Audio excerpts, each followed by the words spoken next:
Just put it on top.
بسم الله الرحمن الرحيم سبحانك لا علم لنا إلا ما علمتنا إنك أنت العليم الحكيم اللهم علمنا ما ينفعنا وزدنا علما اللهم صل على سيدنا محمد وعلى آل سيدنا محمد وبارك وسلم. Okay, Bismillah ar-Rahman ar-Rahim. We're going to get started now. Okay, so this is our first hadith for today. Bismillah ar-Rahman ar-Rahim. It's seemingly a short hadith, but it's a little bit complicated, so it's going to take a little bit of time explaining it. And if anyone has any, needs any additional clarity in between, don't hesitate to ask, inshallah. Okay, so Bismillah ar-Rahman ar-Rahim. عن عبد الله بن مسعود رضي الله عنه عن النبي صلى الله عليه وسلم قال تدور رحى الإسلام ل35 أو 36 أو 37 فإن يهلكوا فسبيل من هلك وإن يقم لهم دينهم يقم لهم 70 عاما قلت أمما بقي أو مما مضى قال مما مضى. And this hadith is in Abu Dawud. Okay, so Abdullah bin Mas'ud radiyallahu anhu narrates. Before we get into this, let's just mention a few things about the Sahabi who's narrating. So what do we know about Abdullah bin Mas'ud? A little bit louder, I can't hear anything. In the back, over there? Right, he was one of the first to accept Islam, the 6th or 7th or something like that to accept Islam. What else do we know about him? Yeah, so the Prophet ﷺ said, if you want to learn the Quran as it was revealed, then learn from Abdullah bin Mas'ud. So Abdullah bin Mas'ud was one of the greatest scholars of the Ummah, particularly of the Quran, but in general, he was one of the greatest scholars of the Ummah, of the Sahaba. Something okay. I think that was other Sahaba. So Abdullah bin Mas'ud radiyallahu anhu was known also as the Khadim of Rasulullah sallallahu alaihi wasallam, one of the Khuddam. He was the one who would take the Prophet sallallahu alaihi wasallam's shoes and his miswak, and he would always attend to the service of the Prophet sallallahu alaihi wasallam. And he was basically right there, always with the Prophet sallallahu alaihi wasallam, such that some people thought that he was even part of their family.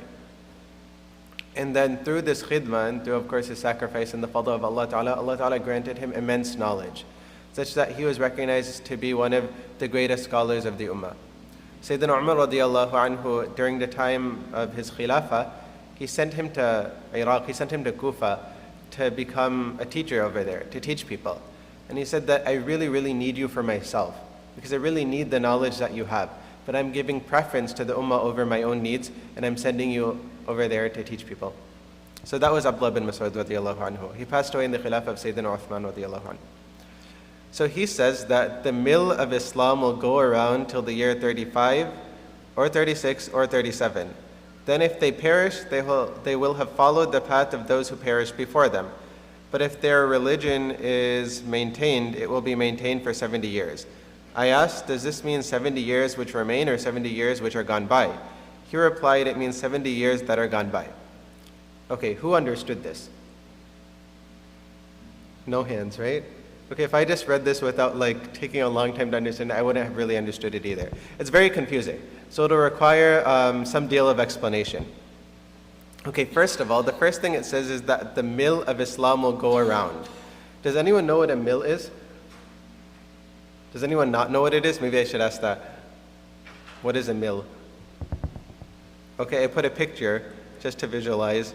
You can see that's a mill. Okay, so that's a mill. Now, what does a mill do? Okay, right, it grinds. Okay, so now the hadith says that the mill of Islam will go around in this year or that year or that year, 35, 36, or 37, right? Okay, so we'll get to that in a second. So before we get to understanding what exactly it means for the mill of Islam to go around, let's first try to pinpoint the years. Because there's a lot of numbers being thrown around in this hadith, and if we don't have a clear idea of where to start from and where it goes, then it's all just mixed up. It's probably already mixed up in our heads, but it'll just become more jumbled up. So the first thing is, we know that regardless of what the hadith means at this point, we know at least the hadith is saying something will happen for 35 years, 36 years, or 37 years. That much everyone agrees on, right? Yeah, okay, that much everyone understands. Now, before we get into the detail, let's first understand, okay, when is this 35 years?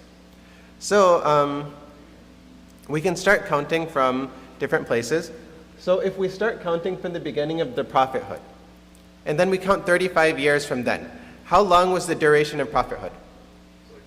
23 years, right? And then, okay, so let's take those 23 years, and how many years are left to get to 35? 12 years, right? So we have, if we count from the beginning of prophethood, we see that it's 23 years plus another 12 years, so 35 years would end us up where? Where would? The end of the reign of Sayyidina Umar. I think I wrote it here. Yeah, the end of the reign of Sayyidina Umar. That's exactly what it says.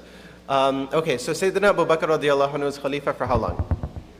2 years and a few months. Sayyidina Umar radiallahu anhu was Khalifa for how long?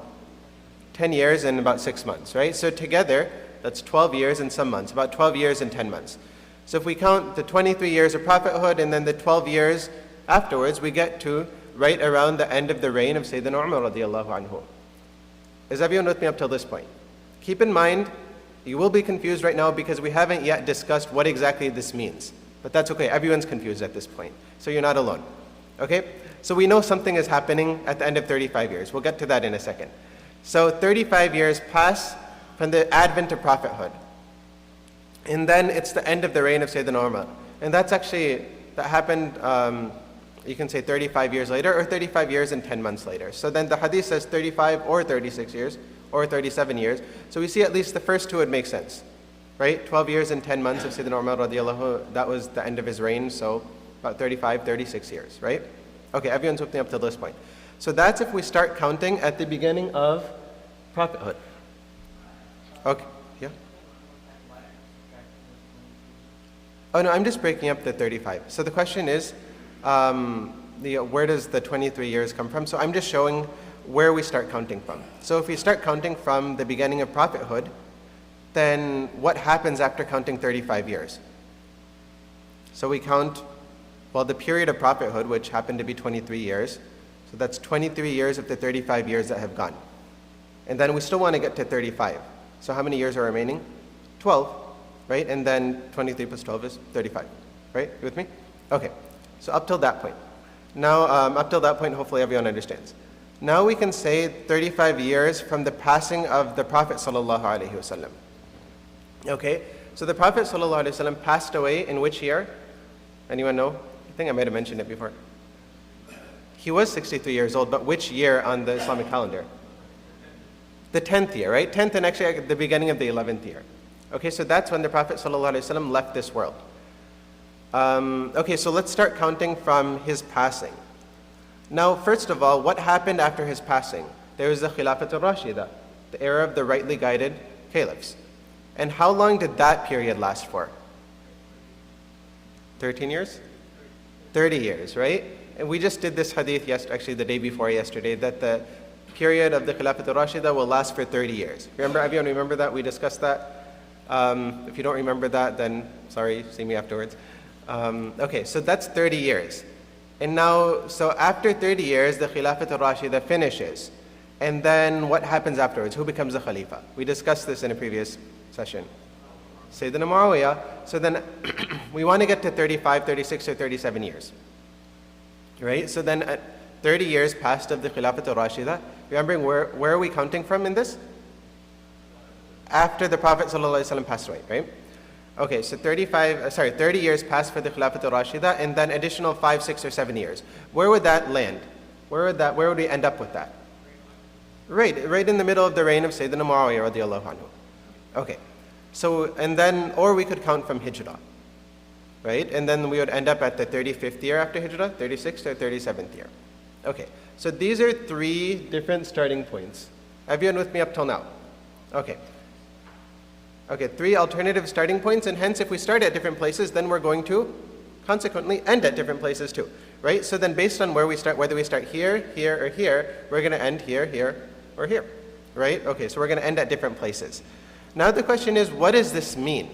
That the mill of Islam will continue to turn. The mill of Islam will go around. What do you think that means? We're not really farming people, most of us probably, so we don't have experience with mill. Cycles, okay, that's a good guess. Anything else? Islam will continue. Okay, that's a good guess too. Islam will spread. Okay. Okay, so cycles was one guess, but then these two are kind of similar. Islam continuing, Islam spreading.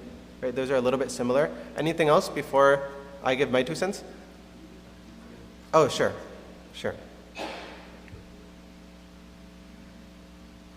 Okay, so everyone, okay, sorry it's confusing. I said that at the beginning, that was my disclaimer. Take a minute to read this again and just try to let it settle in your head. Keep in mind, everyone is still confused because they haven't yet mentioned what exactly this means.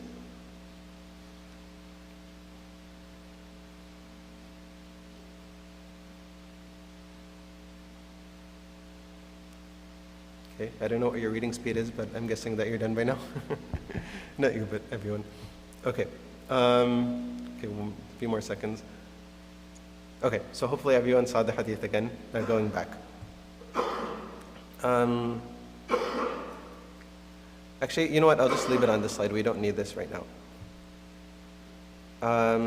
Okay.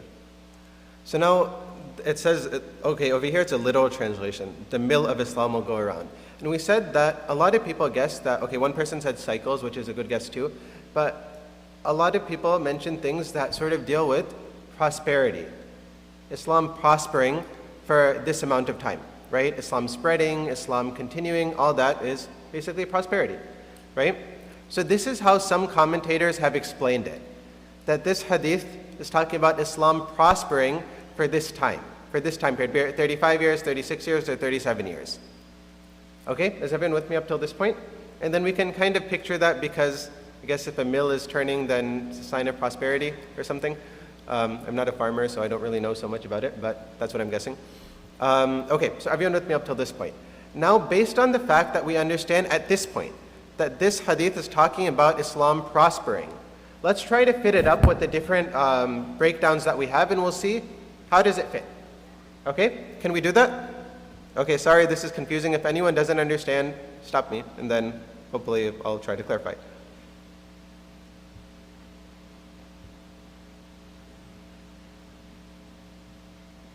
Okay, so now we're talking about Islam prospering. So let's take the first interpretation, that Islam will continue to prosper for 35 years, and that we end up at the end of the reign of Sayyidina Umar.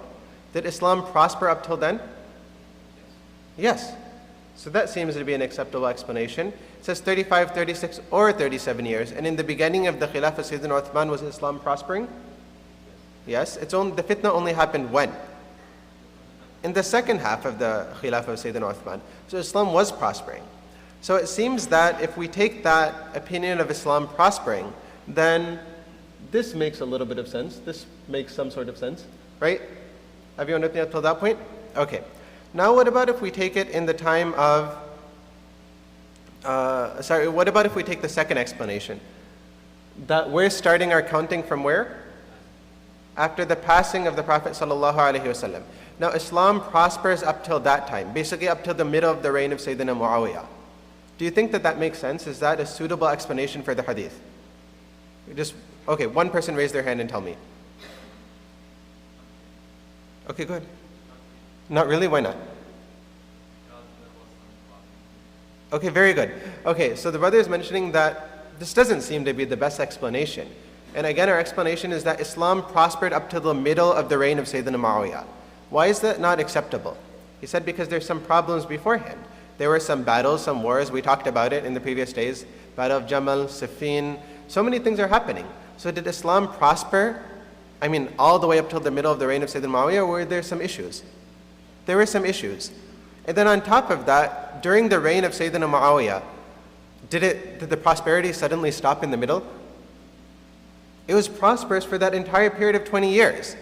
So this doesn't seem to be the best explanation of the hadith. So based on that, we can sort of rule this out. The second explanation, that we probably shouldn't start our counting from the passing of the Prophet ﷺ. It makes more sense to start our counting from another point. Okay, everyone with me up till this point? Okay. Does everyone agree that the beginning part of the hadith, the beginning explanation, this makes the most sense up till this point? Everyone agrees?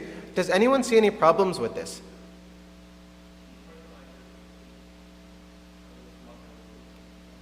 Okay, good. So he's saying that during the first 5, 6 years or something, 5, 6, 7 years of Sayyidina Uthman radiallahu anhu's khilafah, there was expansion, there was prosperity. There wasn't any internal struggle. There wasn't any strife. So now to stop it right in the middle and say, or right at the beginning and say that in the first or the second year of Sayyidina Uthman radiallahu anhu, that's when the prosperity stopped. Does it seem to match up with what we know from history? No. Because again, Sayyidina Uthman radiallahu anhu, he was Khalifa for 12 years. For the first approximate half of his reign, there was extreme prosperity, extreme expansion. It's only in the latter half that all those problems started to creep up. So now to arbitrarily stop it in the beginning and say in the first or the second year of his Khilafah, the prosperity only lasted up till then. Is that fair to Sayyidina Uthman? Is that fair to history? Doesn't seem so much. You're going to say something?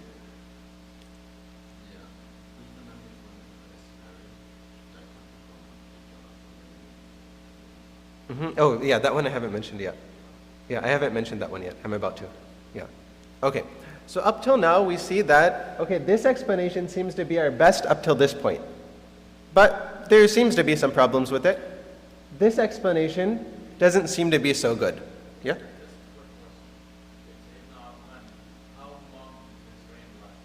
It lasted for 12 years. Yeah. Okay. So then this one is our best one up till this point, that we start our counting from the beginning of Nubuwah.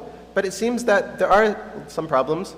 This one doesn't seem to be such a suitable explanation, that we start from the passing of the Prophet ﷺ. And so we have one more from the Hijrah. Let's start counting from there. And this does seem to be the most natural option. Because in Islam, when do we start our calendar from? When do we start counting from? The Hijrah, right? So it does seem to be a very natural option. Okay, and the reason that I delayed it till the last is because obviously it's probably the most suitable explanation. Okay, now let's look at it. Oh, okay, I was hoping that it would just come piece by piece. Okay, so the year 35, what happened? It's already up there. What happened to the year 35? The assassination of Sayyidina Uthman, right? Okay, for anyone that's just gracing us with their presence for the first time today, I apologize, we discussed these details earlier, so if you don't understand, please see me afterwards. Okay. Yeah? Oh, yeah, you can also tune into the live stream or look at the recordings, inshallah, and then just you can review that way. Okay, so now the hadith says that the mill of Islam will turn. So up till now, we've understood it to be prosperity. It'll turn for 35 years or till the year 35, the year 36 to the year 37. Okay, so now if we take it, we know the year 35, that there's a very major event that happened in that year, which was assassination of Sayyidina Uthman. Okay, now up till this point, for a lot of our sessions, it's been question and answer. But now I'm going to turn it around a little bit. We'll do a question and answer. Okay, so it's going to be a pop quiz. Now the year 36 and the year 37, do you recall any major incidents that happened during those years? Anyone? One person raised their hand, otherwise it'll just, whoever knows it will give the answer away to everyone else. Okay? Okay, which one was in which year? Good. Okay, so then he said that, very good. In the year 36, we have the Battle of Jamal. Okay, which was between Sayyidina Ali radiallahu anhu, his army, and the army of Sayyida Aisha radiallahu anha and Sayyidina Talha wa Zubair radiallahu anhuma. So it was a big battle between Sahaba. Of course, again, it was a misunderstanding, but that ended up happening. So the year 36, we have the Battle of Jamal. In the year 37, we have the Battle of Siffin, right, as was mentioned just now. Okay, so now if we start our counting at the Hijrah, then in the year 35, 36, and 37, doesn't just seem to be arbitrary years anymore. Rather, each year coincides with a major event in Islamic history. So this seems to be a pretty suitable explanation. Is everyone with me up till this point? Now let's try to understand that the hadith seemingly says that Islam will prosper up till this time. Okay? Now, do you think this makes sense? This is what a lot of the commentators explain. So this is one possible explanation of the hadith. But let's try to apply our minds a little bit. Do we think that this makes the most sense? If we take the year 35, did Islam prosper up till the year 35?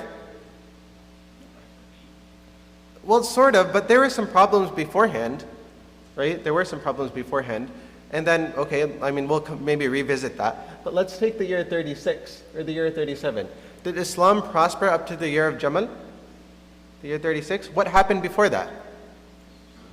Assassination of Sayyidina Uthman. So you can't really call that prosperity.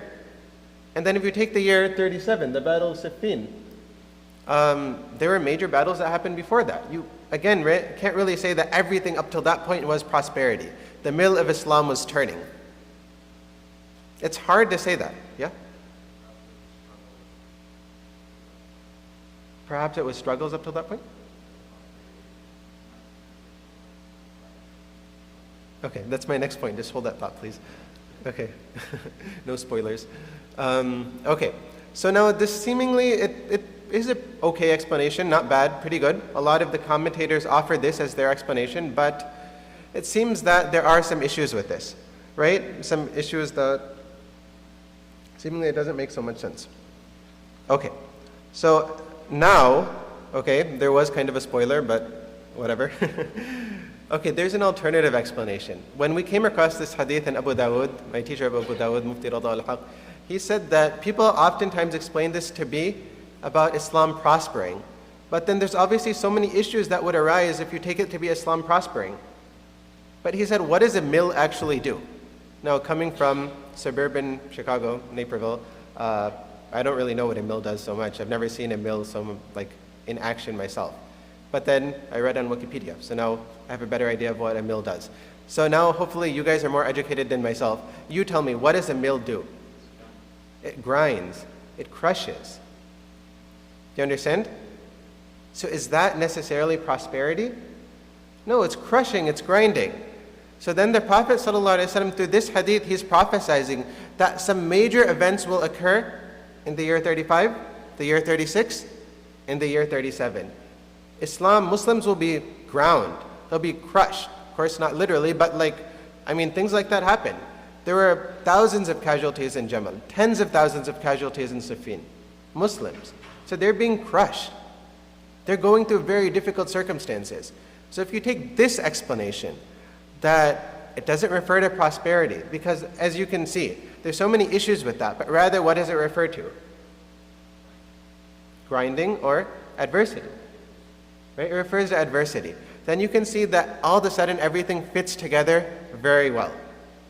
Okay, does everyone understand up to this point? So the Prophet ﷺ is saying that the mill of Islam will turn, basically people will be ground in the year 35, the year 36, or the year 37. And that's exactly what we've seen from our study of history throughout the past few days. Does everyone understand this up till this point? Okay. So now, this hadith is pretty complicated, although it's short. So I apologize for that. But now we have to get to the second part of the hadith. First part of the hadith was a bit complicated. Second part is also kind of complicated. So I apologize in advance. Yeah? So say or, you say 36 or 36 or 37. Not the same or, it doesn't, that means one or three, not all three. So I would say it would for all three, I would say one in that sense. No, it can refer to all of them as well. Yeah, it can, even though it says or, it can refer to multiple ones at once. Meaning that the big, so it can say, the question is, the hadith says or, the year 35, or the year 36, or the year 37. So now the Prophet ﷺ is referring to, if we take this interpretation, that Muslims being really, really crushed, really, really ground, right? Going through a very, very severe test. Now, which one was the most severe test from all of these? Well, that's a subjective question. Right? All of them were pretty severe. So now if you say that they're going to be very ground in this year, or this year, all of them are potential possibilities. They're going to go through severe tests in this year, this year, this year. All of them are potential possibilities. Now it's subjective, which one is the worst? Which one were they the most ground in? Well, Siffin had the most casualties, but the assassination of Uthman started everything. Battle of Jamal, there's also an argument to be made for that. So now you can, hence, if you take that explanation, you can say that it's any of them.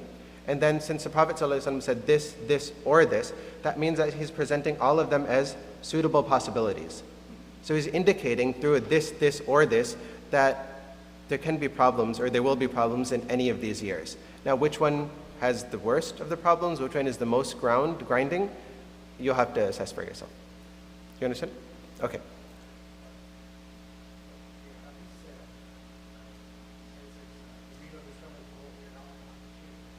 Okay.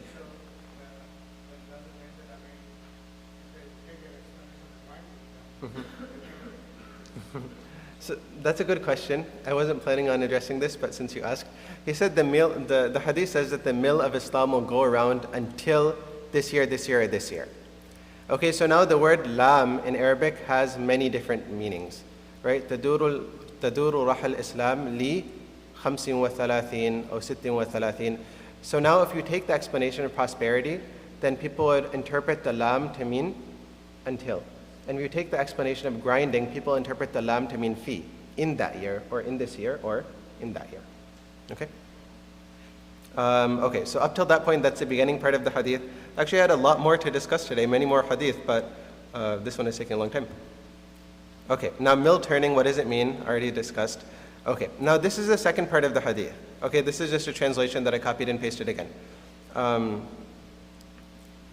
you see it? Okay, if the religion is maintained, it will be maintained for 70 years. That's what the Prophet ﷺ said. Again is,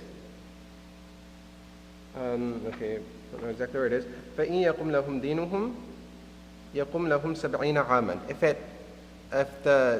If their deen lasts, if it remains intact, then it will remain for 70 years. And then Abdullah bin Mas'ud said, does that mean 70 years which remain, or 70 years which are gone by? مِمَّا بَقِيَ or مِمَّا مَضَى. He replied, it means, sallallahu alayhi wa sallam replied that it means 70 years that have already gone by. Okay, now this probably is even more confusing than the first part. Okay, so we know at least up till this point that the Prophet ﷺ is saying that in 70 years something will happen. Deen will be maintained for 70 years.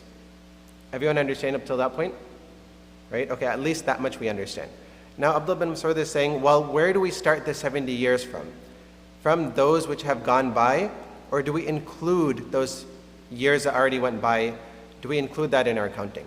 So we're talking about, in the first part of the hadith, we talked about 35 years or 36 to 37 years going by. Abdullah bin Mas'ud is saying, okay, now you're talking about 70 years. So those 70 years, do we start from the end of the first period? So do we start from the end of that 35th year? That would make it 105 or 106, 107. Do we start from there? Or mimma mada? Do we include that which already passed? So the Prophet ﷺ said that actually you include that which already passed.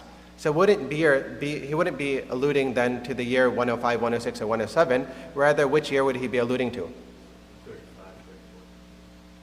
Including those years, but you count 70 years from that same starting point, which would end up at which year?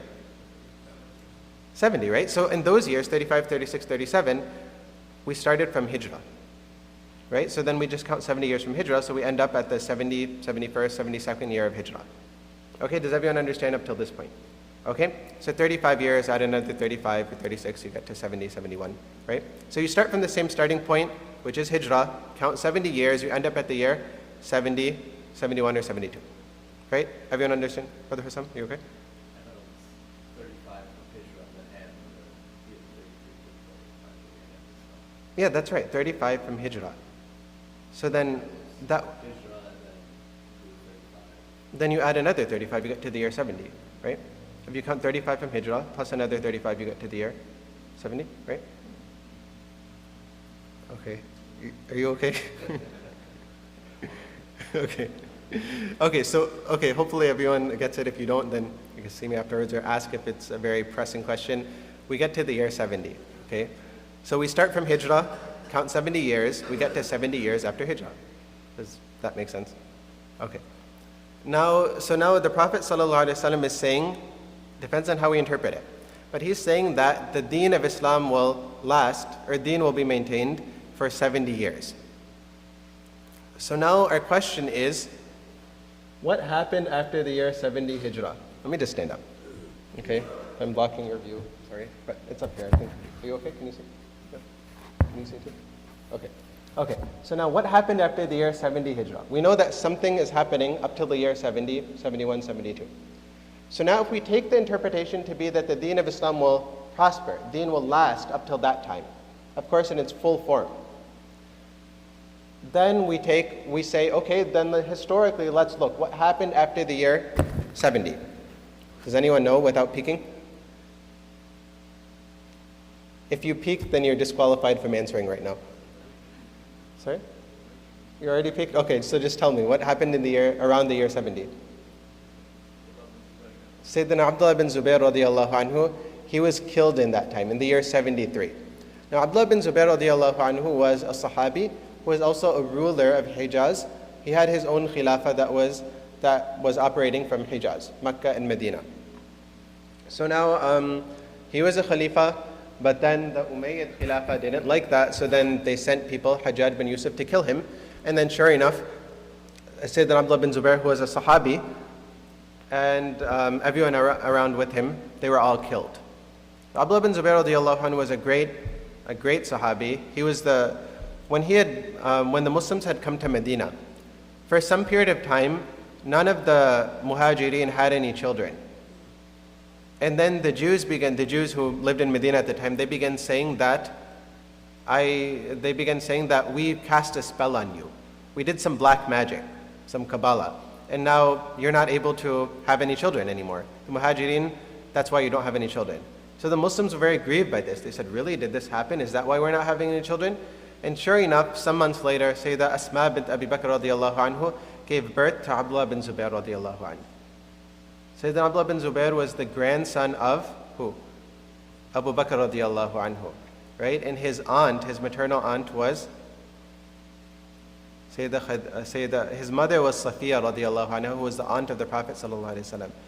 Then another aunt of his was Sayyidah Khadija radiallahu anha. He was connected in so many ways to all the great people of the time. So Abdullah bin Zubair radiallahu anhu was eventually born. And then Muslims were overjoyed at his birth because they saw that the Jews were actually lying. They weren't cursed and the Muslims actually could have children. So Abu Bakr radiallahu anhu was, of course, extremely happy, and so were all the Muslims.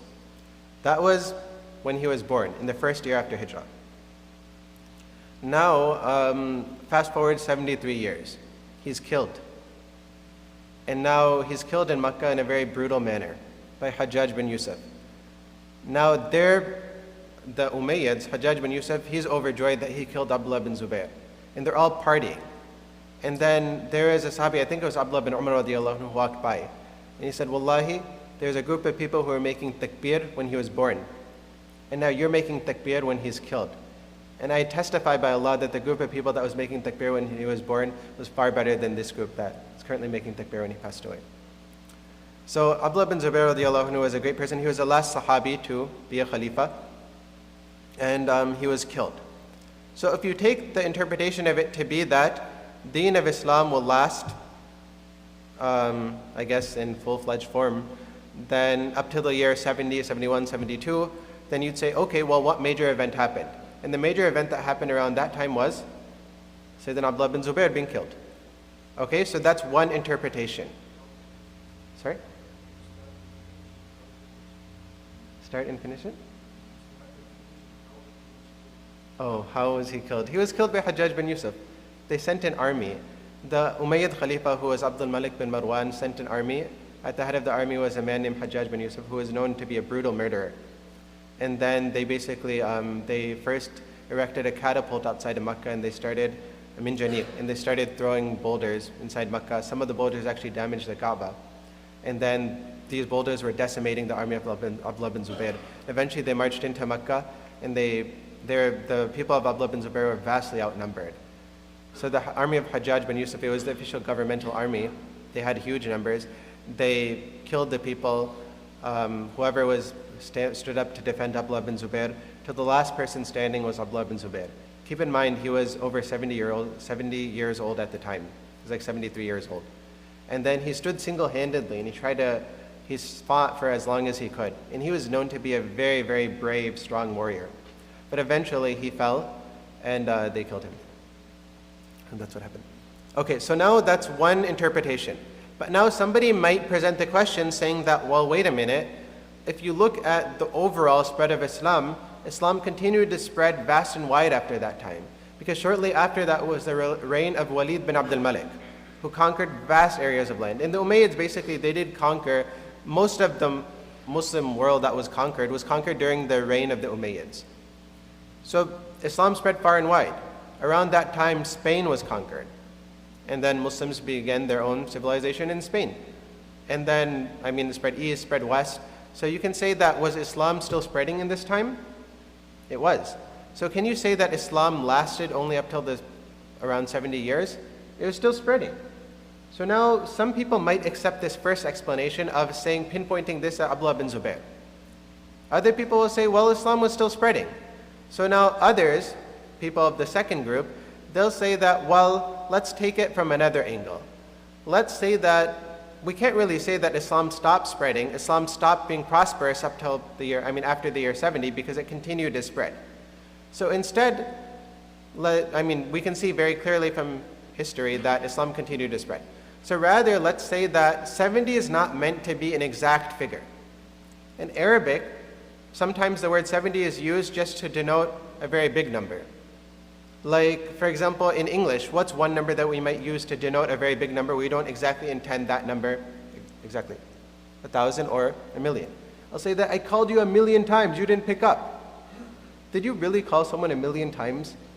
Like Sprint or T-Mobile would probably be calling you if you did that. Like, you probably didn't call anyone 1,000,000 times. How long would that take? That would take a huge amount of time. So when we say I called you 1,000,000 times, or I told you to do this 1,000,000 times, you're not listening. Did we really tell anyone to do something 1,000,000 times? Probably not. What do we mean by that? A lot of times. We told them many times. So similarly, just like we'll use 1,000, 101, 1,000,000, 1,000,000,000 in English to denote a very large number. In Arabic, amongst the numbers that they use for that one of the numbers is 70.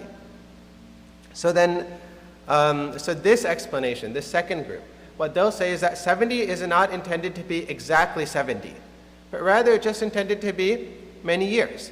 So Islam will prosper for many years afterwards. And that's what we saw during the Umayyad reign, that Islam did prosper. So again, two ways of looking at this hadith. You can take the 70 to be exact, and then you'd pinpoint it to be around the death of Abdullah bin Zubayr radiallahu anhu. Or you can say 70 is not meant to be exact, it's more just to denote a large number, And then we can say that that also happened too, if you look at it in terms of conquest and spread of Islam. Okay, is that clear up till this point? Everyone understand? Okay. This question? So this 73 is like 3 years after Act 70. So what was happening during the time of 70? Yeah, okay, so the question is what, so the reason I was a bit fluid in my explanation was that the hadith says 36, 35, 36, or 37. So we have a leeway of 2 years. And then the fighting of Abdullah bin Zubayr didn't begin exactly in that year with Abdul Malik bin Marwan. Rather, it started with the previous Khalifa, his father, Marwan ibn al-Hakam. So they were besieging him from that time. Yeah. Okay, yeah?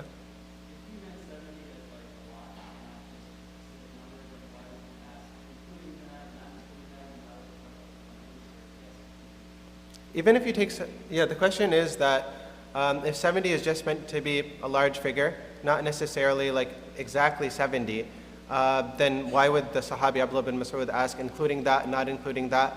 There's two explanations of that. That would be one argument in favor of the first group. They would say that, see, this means that the 70 is literal, not figurative.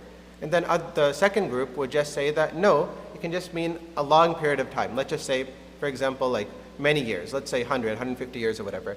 Is it 150 years after that 35 years there'll continue to be prosperity? Or a long number, 100, 150 years, whatever it is, from the beginning of Hijrah.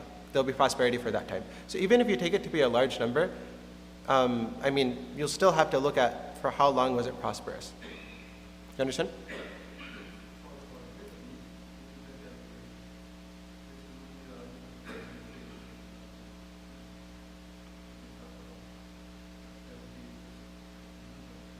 Yeah.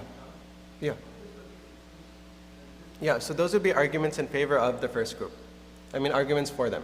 They would say that the fact that he's saying from before or afterwards, whatever, it shows that the 70 is literal. The second group, of course, they'll have to sort of like interpret it a bit deeper. They won't be able to take the apparent meaning. When the number was mentioned, 70, why are they adding 35 to either 35, 36, or 37?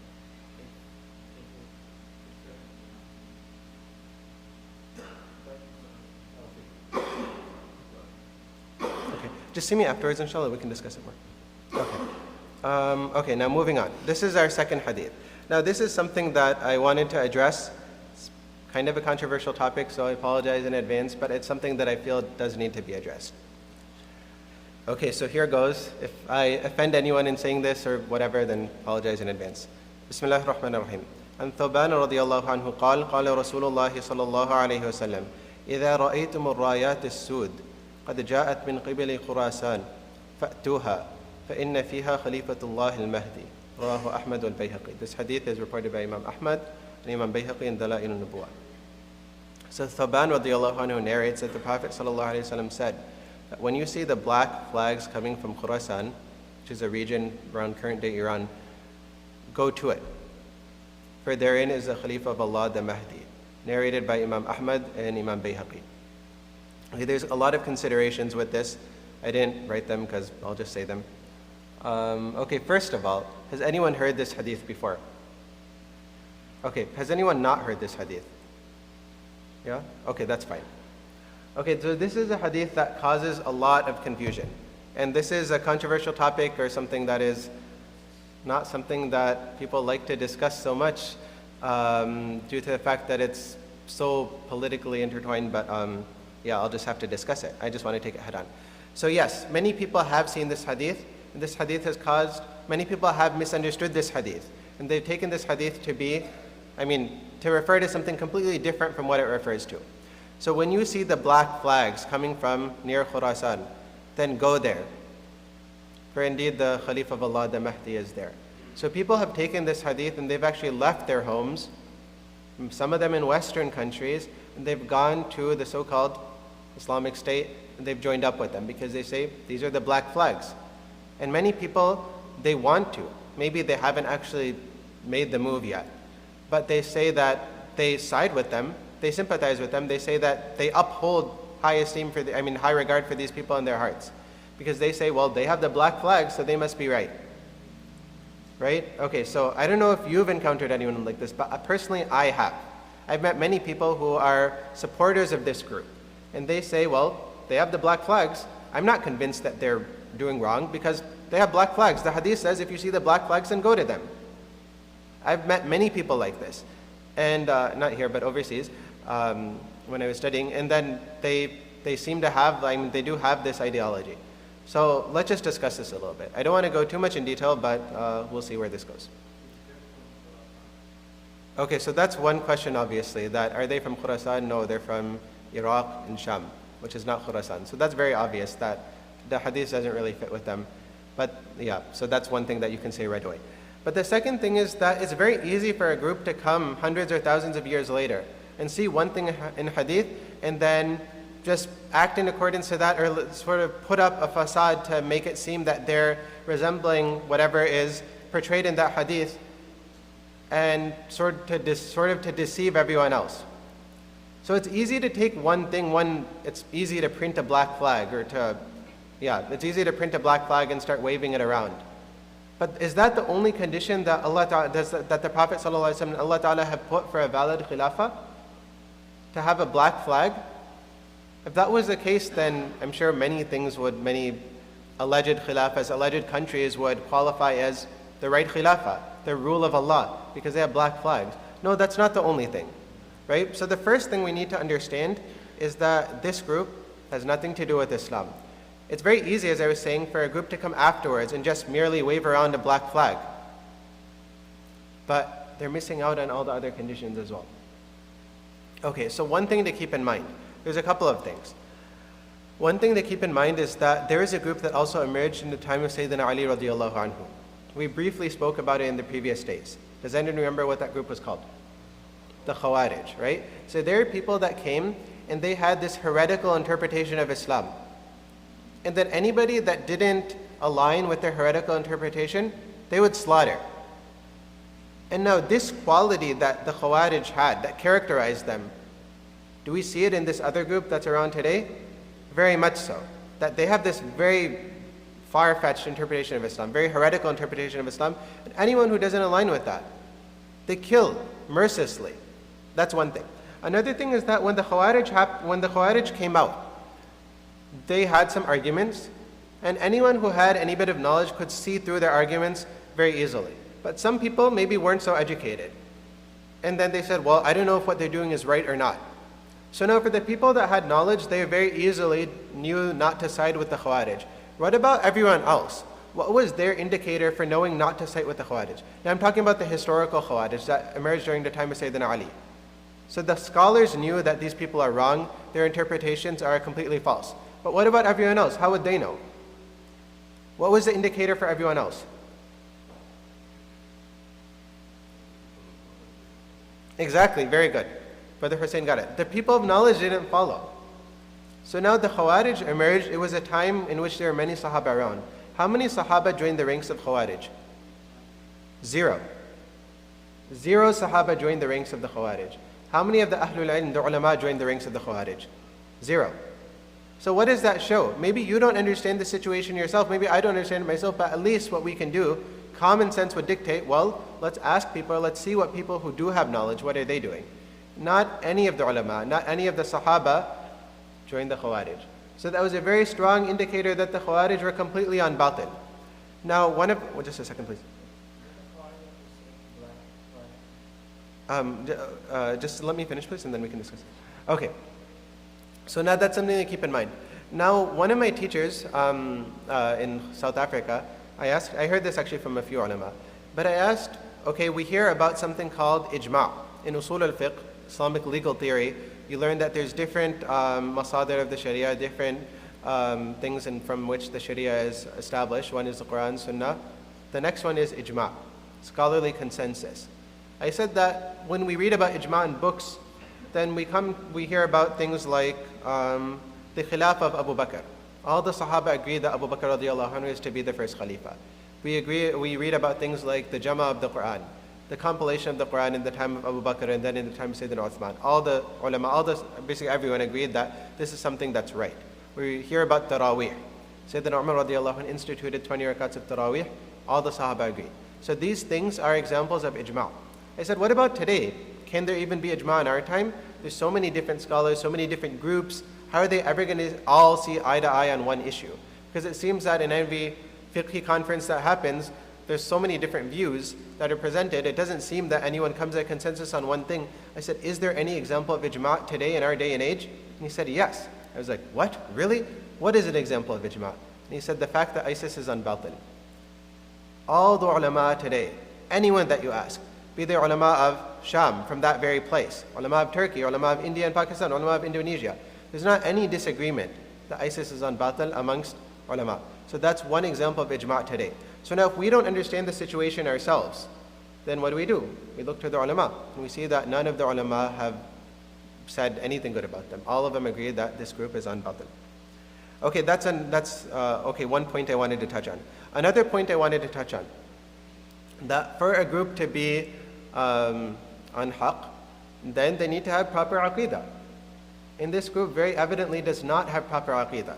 Now, this is not the place nor the forum to go into a deep discussion of aqidah, because it requires long period of time and lengthy discussion as well, and a lot of background knowledge. But I'm just going to say that they oppose the aqidah that the Ahlus Sunnah wal Jama'ah have upheld for 14 centuries. And they have a completely different anthropomorphic aqidah. And then one of their beliefs is that anyone that doesn't agree with them, that puts them outside the fold of Islam, even on minor issues. Right? There was one of their scholars, I won't take his name, but one of their scholars wrote a book called Nawaqidul Islam, those things which negate Islam. And one of those, and then he listed 10 things which negate Islam, which would basically nullify someone's Islam. And one of them, the 10th point I think, is that al-i'radu an dinillah, somebody turning away from the deen of Allah. So now, can you see, is this something that's black and white, turning away from the deen of Allah? Or do you think it's subjective? It's highly subjective. And now what he wrote is that, so somebody is like not engaging with it, not studying it too much, and like not doing like so many good things, then he's turning away from the deen of Allah. So now historically, followers of that scholar used that as a premise to go and slaughter anyone that they deemed fit. Anyone who didn't agree with them, they would slaughter. Anyone who they saw, well, this guy isn't practicing Islam as much as I think he should be, they slaughter him, they kill him. And now another one of those nawaqid of Islam was that you have to regard certain people to be kuffar.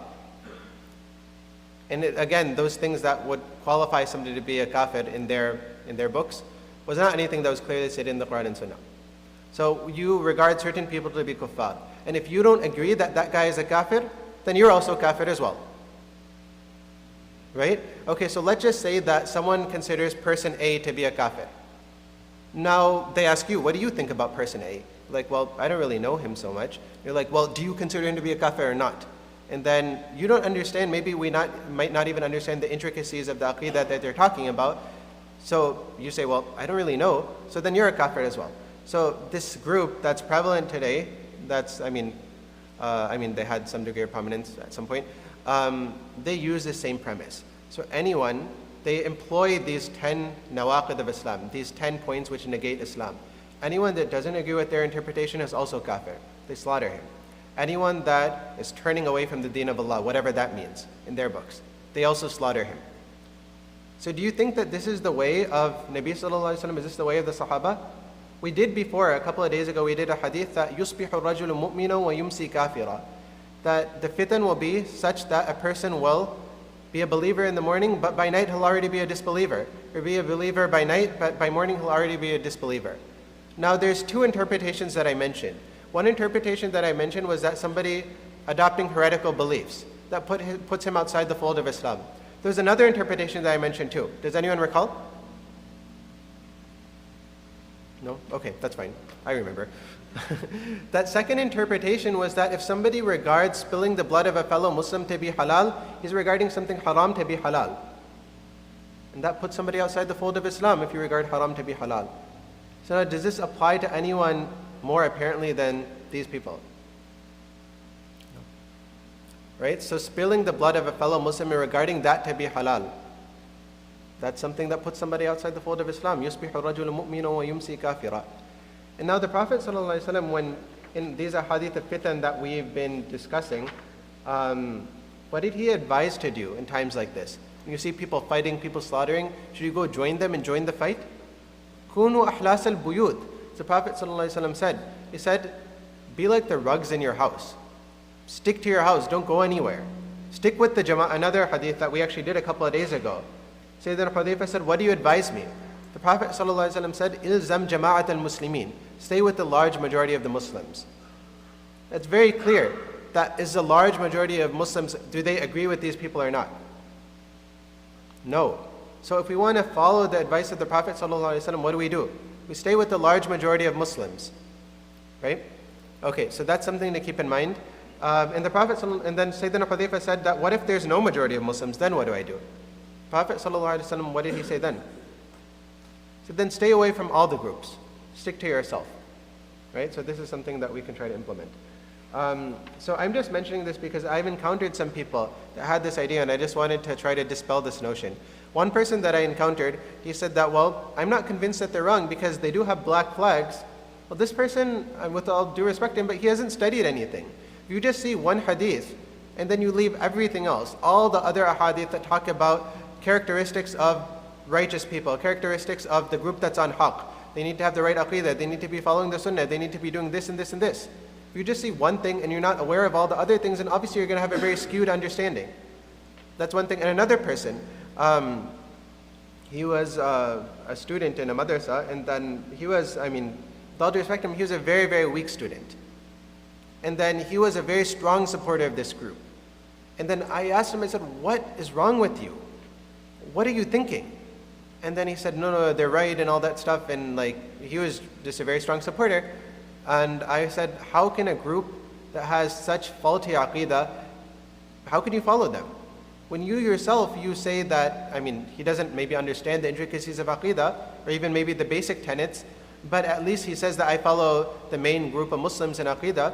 So then how can you cede to your moral authority to a group that has such faulty aqidah? He's like, well, no, I don't understand these discussions of aqidah, but I just think that they're right.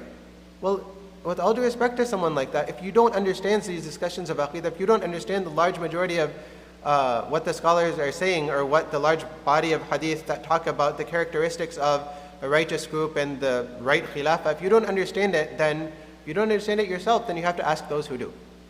And those who do, obviously, they say that this group is completely on batil. So I just wanted to discuss that briefly. Okay, good.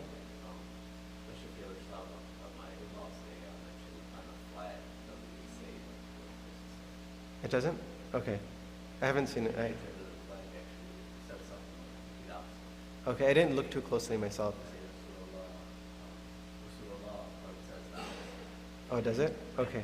Okay, yeah, so that's, if you ever see it, then that's something that you can take note of. Inshallah. Yeah?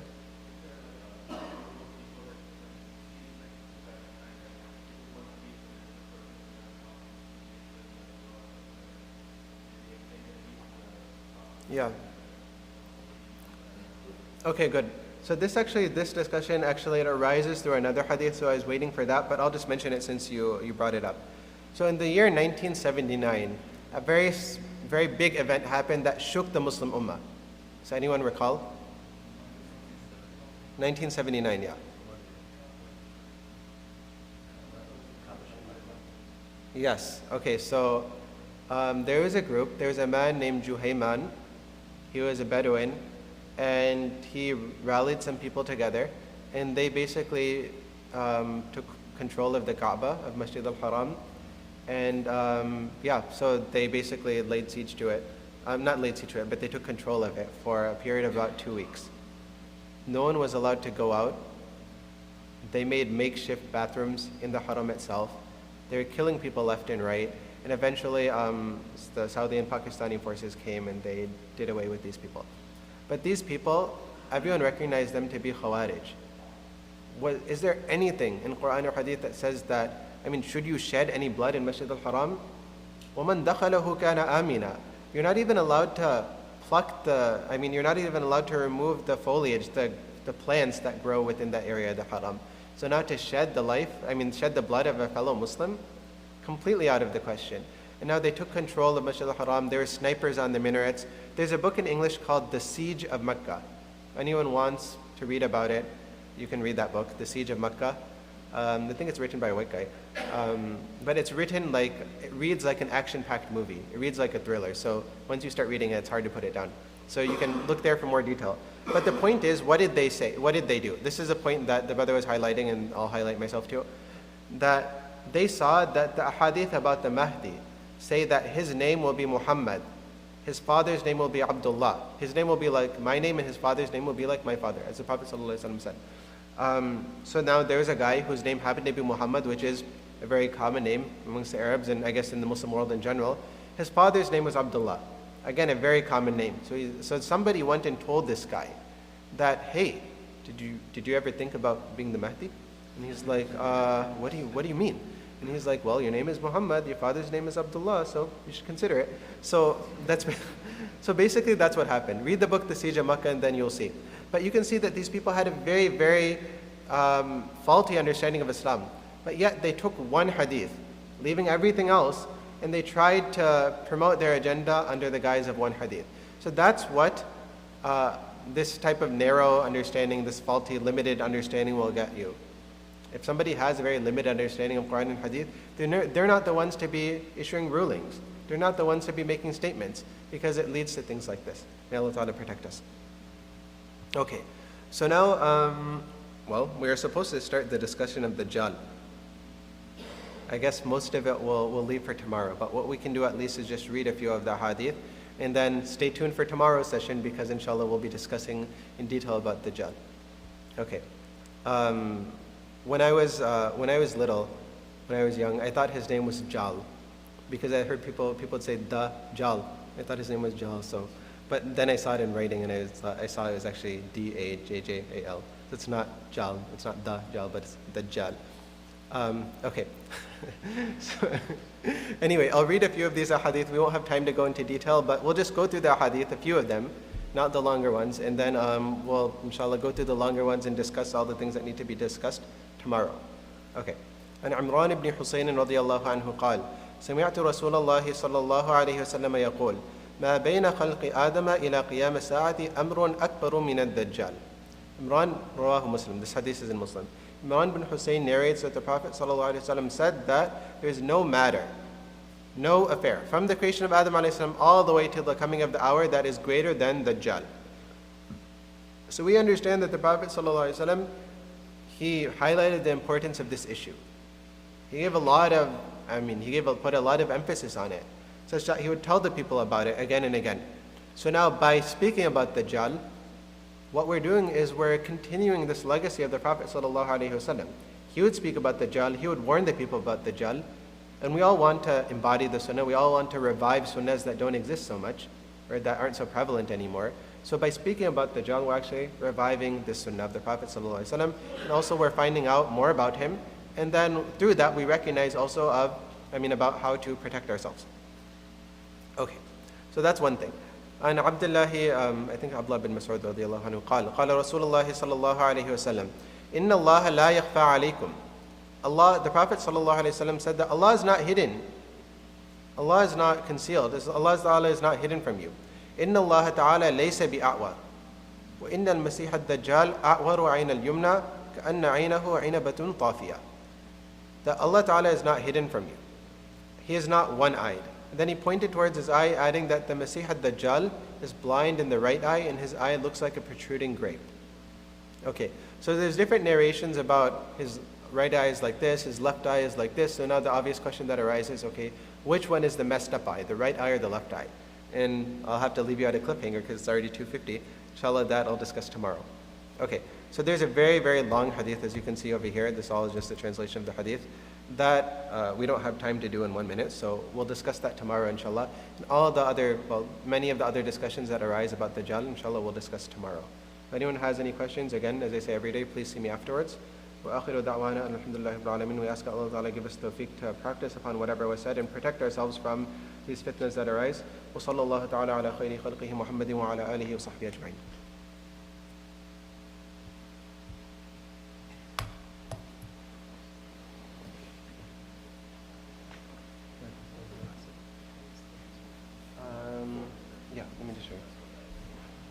Let me get the last part. He is blind already? Yeah, he's blind in the right eye, and his right eye is like a protruding grape. He's blind in the right eye, and the left eye is protruding? Or No, the it just says his eye is like a protruding grape. like, okay, Yeah. his right eye is blind. Yeah, sorry, I already X'd it out. Okay. Wa alaikum assalam.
Assalamu alaikum. We will not be having a Tajweed workshop today, so everyone please try to get some rest. Inshallah, it'll be a long night tonight. Assalamu alaikum.